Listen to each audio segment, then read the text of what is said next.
ਅੱਛਾ ਹੁਣ ਮੱਝ ਜਿਹੜੀ ਏ ਉਹ ਨਵੀਂ ਹੋ ਗਈ ਏ, ਬਾਜ਼ਕਾਤ ਬਣਦੀ ਨਹੀਂ, ਜੇ ਬਣ ਜੇ ਤੇ ਖਲੋਂਦੀ ਨਹੀਂ, ਉਹਦਾ ਕੀ ਇਲਾਜ ਕਰੀਏ? ਉਹਦੀ ਜਿਹੜੀ ਨੇ ਬੱਚੇ ਦਾਨੀ ਹਾਂ, ਉਹਦੇ ਵਿੱਚ ਜਰਾਸੀਮ ਨੇ ਫਾਲਤੂ।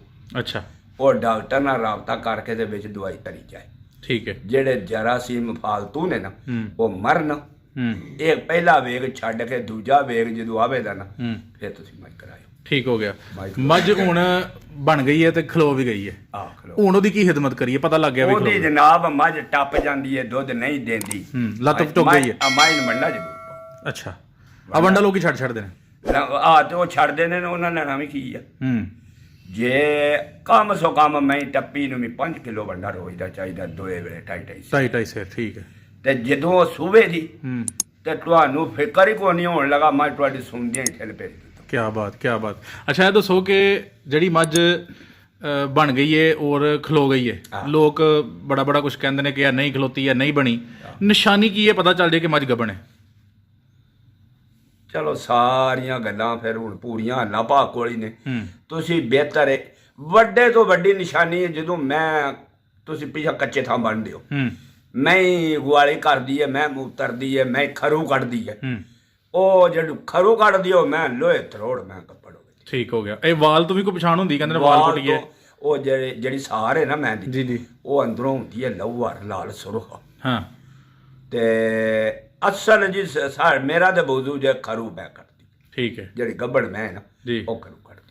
ਖਰੂ ਤੋਂ ਕੀ ਮੁਰਾਦ? ਉਹਨਾਂ ਬੰਦਿਆਂ ਨੂੰ ਦੱਸੋ ਜਿਹੜੇ ਨਹੀਂ ਜਾਣਦੇ। ਜਿਹੜੇ ਮਤਲਬ ਲਖੇ ਅਗਲਾ ਕੱਚੇ ਥਾਂ ਬੱਧੀ ਹੈ ਨਾ ਤੇ ਅਗਲਾ ਪੈਰ ਪੁੱਟ ਕੇ ਨਾ ਤੇ ਮੈਂ ਪਿਛਾ ਨੂੰ ਮਿੱਟੀ ਵਡਾਏ ਦੀ। ਠੀਕ ਠੀਕ ਠੀਕ ਠੀਕ ਹੋ। ਉਹਨੂੰ ਅਸੀਂ ਆਨੇ ਖਰੂ ਕੱਢਣਾ, ਜਿਹੜੀ ਖੋਰ ਤੋਂ ਨਿਕਲਿਆ ਲਫ਼ਜ਼। ਠੀਕ ਹੋ ਗਿਆ। ਕਿਉਂਕਿ ਕੁਝ ਦੂਸਰੇ ਪੰਜਾਬ 'ਚ ਲੋਕ ਬੈਠੇ ਨੂੰ ਪੁੱਛਦੇ ਨੇ ਦੀ ਇਹ ਬਾਬੇ ਰੰਗੀ ਲਫ਼ਜ਼ ਬੋਲਿਆ, ਤਾਂ ਵਾਸਤੇ ਕਲੀਅਰ ਕੀਤਾ। ਅੱਛਾ ਹੁਣ ਮੱਝ ਜਿਹੜੀ ਹੈ ਸਾਡੀ ਬਣ ਵੀ ਗਈ ਹੈ, ਖਲੋ ਵੀ ਗਈ ਹੈ, ਸਾਰਾ ਮਾਮਲਾ ਹੋ ਗਿਆ, ਇਹਦੇ ਤੇ ਕੀ ਫਾਰਮੂਲਾ ਲਾਈਏ ਤਾਂ ਕਿ ਉਹਦਾ ਸੂਆ ਠੀਕ ਹੋਈਏ? ਸੂਆ ਠੀਕ ਹੋ ਜਾਏ ਜਨਾਬ, ਇਹਨੂੰ ਤੁਸੀਂ ਪੱਠੇ ਚੰਗੇ ਪਾਓ, ਪਾਣੀ ਟਾਈਮੋ ਟਾਈਮ ਡਾਓ, ਉਹਨੂੰ ਵੰਡਾ ਮੈਨੂੰ ਜ਼ਰੂਰ ਪਾਓ। ਠੀਕ ਹੈ। ਹੋਰ ਤਾਂ ਨਹੀਂ ਕੋਈ ਪਾਣਾ ਚਾਹੀਦਾ ਮਸਾਲੇ ਮਸੂਲੇ? ਨਹੀਂ, ਹੋਰ ਕੱਖ ਵੀ ਨਾ ਦਿਓ। ਠੀਕ ਹੈ। ਜਦੋਂ ਮੈਨੂੰ ਕੋਈ ਮਹੀਨਾ ਡੇਢ ਰਹਿ ਜਾਏ ਨਾ ਸੂਣ ਚ ਜੀ, ਉਦੋਂ ਮੈਨੂੰ ਕਣਕ ਦਾ ਵੰਡਾ ਜਿਹੜਾ। ਠੀਕ ਹੈ। ਇਹ ਦਲ ਕੇ ਜੇ ਭੂਣੀਆਂ ਸਾਬਤ ਕੱਢੇ ਮੈਂ ਖਾਧਿਆ ਤੇ ਫਿਰ ਤੇ ਦਲਾ ਲੜੀਆਂ ਚਾਹੀਦੀਆਂ ਨੇ। ਫਿਰ ਉਹ ਵੰਡਾ ਦਲ ਕੇ ਨਾ ਤੇ ਉਹਨੂੰ ਰਿੰਨ ਕੇ ਬਿਲਕੁਲ ਕਣਕ ਪਾਣੀ ਇੱਕ ਜਾਨ ਹੋ ਜਾਏ ਤੇ ਉਹ ਠੰਡਾ ਕਰਕੇ ਉਹਦੇ ਵਿੱਚ ਪਾ ਕੇ ਉਹ ਡਾਲਡਾ ਪਾ ਲਓ ਤੇ ਪਾ ਗੁੜ ਪਾ ਲਓ। ਠੀਕ ਹੈ।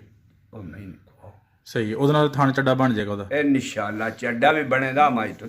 ਤੇ ਕੁਝ ਲੋਕ ਕਹਿੰਦੇ ਨੇ ਪਹਿਲੇ ਗੁੜ ਦਵੋ ਜਾਂ ਸ਼ੱਕਰ ਦਵੋ ਤੇ ਦੇਸੀ ਘਿਓ ਵੀ ਦਵੋ, ਉਹਦੀ ਕੀ ਹਕੀਕਤ ਹੈ? ਦੇਸੀ ਘਿਓ ਹੁਣ ਕਿੱਥੋਂ ਲੱਭਦਾ? ਜੇ ਲੱਭ ਜੇ ਬਿਲਫਰਜ਼ ਲੱਭ ਜਾਏ ਪਾ ਲਓ, ਦਿਓ। ਕਿੰਨਾ ਕੁ ਦੇਣਾ ਚਾਹੀਦਾ? ਉਹ ਕਹਿੰਦਾ ਕਿਲੋ ਦੇ ਹੜੀਏ ਪਾ। ਅੱਛਾ, ਰੋਜ਼ ਉਹ ਭਾਵੇਂ 2 ਕਿਲੋ ਦੇ ਲਓ। ਠੀਕ ਹੈ। ਪਰ ਦਿਓ ਪਾ ਰੋਜ਼।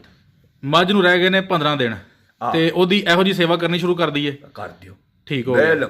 ਹੁਣ ਮੱਝ ਨੂੰ ਸੂਣ ਤੇ ਆਂਦੀ ਹੈ ਜੀ, ਮੱਝ ਸੂ ਪਈ ਹੈ, ਬੱਚਾ ਉਹਨੇ ਦੇ ਛੜਿਆ, ਉਹਦਾ ਜਿਸਮ ਹੈ ਕੱਚਾ, ਮੱਝ ਨੂੰ ਕੀ ਪਾਣਾ ਚਾਹੀਦਾ ਔਰ ਕੀ ਨਹੀਂ ਪਾਣਾ ਚਾਹੀਦਾ? ਲੋਕ ਬੜਾ ਸਵਾਲ ਪੁੱਛਦੇ ਨੇ। ਕੱਚੀ ਮੈਂ ਨੂੰ ਉਹਨੂੰ ਅੱਟ ਸੁੱਟ ਦਿਆ ਸਿੱਧਾ, ਕੋਈ ਵੰਡਾ ਨਾ ਪਾਓ, ਚੁੱਪ ਦੇ ਚੁੱਪ ਕਰ ਜਾਓ। ਅੱਛਾ, ਵੰਡਾ ਨਾ ਪਾਓ? ਵੰਡਾ ਹੀ ਨਾ। ਕੀ ਪਾਈਏ ਫਿਰ? ਉਹ ਜੇ ਸੂ ਰੱਖ ਜਾਂਦੀ ਹੈ ਤੇ ਪੱਠੇ ਨਹੀਂ ਖਾਂਦੀ। ਅੱਛਾ। ਉਹ ਕੋਈ 4-5 ਗੰਢੇ ਲਵੋ ਦੇਸੀ, ਉਹਨਾਂ ਨੂੰ ਮੱਠਾ ਅੱਧੀ ਕੁ ਚਮਚੀ ਲੂਣ ਮਲ ਲਓ। ਅੱਛਾ। ਉਹ ਮੱਝ ਦੇ ਮੂੰਹ 'ਚ ਲਾਓ, ਉਹ ਖਾਏ। ਇਸ ਤਰ੍ਹਾਂ ਕਦੇ ਕਦੇ ਮੂੰਹ 'ਚ ਹੱਥ ਫੇਰਿਆ ਗੁਆਲੀ ਪੁੱਟੇ ਤੇ ਉਹ ਜਨਾਬ ਤੁਸੀਂ ਉਹਨੂੰ ਗੰਢਿਆਂ ਤੋਂ ਲਾਵਾ ਜਾਂ ਬੜਾ ਕਰੋ ਤੇ ਕੋਈ 4 ਪੁਸ਼ਟਾ ਕੀ ਕਰਨੀਆਂ ਹਰੀਆਂ ਮਿਰਚਾਂ ਲੈ ਲਓ, ਇਹ ਗੰਢੇ ਇਸ ਤਰ੍ਹਾਂ ਦਾ ਰਲਾ ਕੇ, ਬਲਕਿ ਮੈਂ ਇਹਨੂੰ ਪੱਠੇ ਚਕਾਓ। ਠੀਕ ਹੋ ਗਿਆ। ਪੱਠੇ ਕਿਉਂ? ਸੁੱਕਾ ਹਰਾ ਦੋਏ। ਬਿਲਕੁਲ। ਠੀਕ ਹੈ। ਉਹ ਚਕਾਓ, ਉਹਨੂੰ ਪੱਠੇ ਚਕਾਓ, ਪੱਠੇ ਖਾਏ ਤੇ ਮੈਂ ਸਾਡੇ ਦੁੱਧ ਬਣੇ ਜੀ। ਤੇ ਜਦੋਂ ਉਹ ਖਾਏ ਕੱਖ ਨਾ ਤੇ ਦੁੱਧ ਕਿੱਥੋਂ ਆਵੇ? ਠੀਕ ਹੋ ਗਿਆ।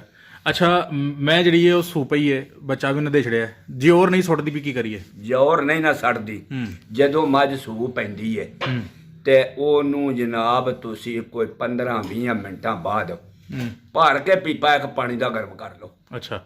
ਪਾਣੀ ਦਾ ਪੀਪਾ ਗਰਮ ਕਰ ਲਓ, ਉਹਦੇ ਵਿੱਚ ਥੋੜਾ ਜਿਹਾ, ਬਹੁਤਾ ਗਰਮ ਤਾਂ ਨਹੀਂ ਨਾ ਜਾਣਾ, ਤੁਹਾਡੇ ਹੱਥ ਨੂੰ ਗਰਮ ਹੋਵੇ। ਨੀਮ ਗਰਮ? ਤੁਹਾਡੇ ਹੱਥ ਨੂੰ ਗਰਮ ਹੋਵੇ, ਕੋਸਾ ਕੋਸਾ। ਉਹ ਜਨਾਬ ਡਾਬੜੇ 'ਚ ਪਾ ਦਿਓ ਉਹਦੇ ਅੱਗੇ। ਮੱਝ ਪੀ ਜਾਏ ਦੀ, ਤਰੇ ਲੱਗਦੀ ਹੈ, ਦਰਦਾਂ ਲੱਗਦੀਆਂ ਤੇ ਮੈਨੂੰ ਤਰੇ ਲੱਗਦੀ ਹੈ। ਠੀਕ ਹੈ। ਉਹ ਪੀ ਜਾਏ ਦੀ। ਠੀਕ ਹੈ। ਜਿਹੜੇ ਵੇਲੇ ਮੈਂ ਗੋਡਾ ਮਾਰਿਆ ਨਾ ਬੱਚਾ ਦੇ ਕੇ, ਉਸੇ ਵੇਲੇ ਜੋਰੋ ਪਈ। ਕੀ ਬਾਤ।